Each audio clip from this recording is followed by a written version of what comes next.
سويسة ما تزعلش، ده بني ادم ما يتزعلش عليه. ليه يا جدعان؟ انا شايف كميه تعليقات وكميه ناس شمتانه في كروان اللي هو اتحبس. اللهم لا شماتة يا صاحبي. حتى لو غلط، حتى لو شتمنا، حتى بتاع، لما يخرج من ديته بتاخد حقك منه. انما طول ما عدوك حتى في الدقيقه ادعي له ربنا يفرجها عليه وربنا ما يكتبها على حد. الواد ده لما كان شاتمني اتصل عليا وقال لي معلش وحقك عليا، طلع بيتسوح.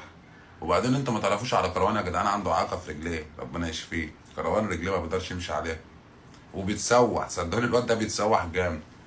فربنا يفك ضيقته ويخرجه منها على خير في حق شهر المفترج. وعود نفسك يا صاحبي وعاك تشمت في حد حتى لو عدوك، حتى لو عامل ايه. لما يكون في دقيقه استنى على ما يطلع من الدقيقه وبعد كده خد حقك منه. انما ما يبقاش هو في دقيقه وانت شمتان فيه، لان الدنيا دواره. وكما تدين تدان، انت هتشمت فيه الناس هتشمت فيك بعدين. فربنا يستر على الناس بحالها. وكل واحد يخلي باله من نفسه، عشان البرنامج ده اقسم بالله بيسوح بيسوح. واللي بيقع بيتاخد. عتاولة البرنامج بحالهم دخل. ربنا يخرجهم ويفك ضيقتهم.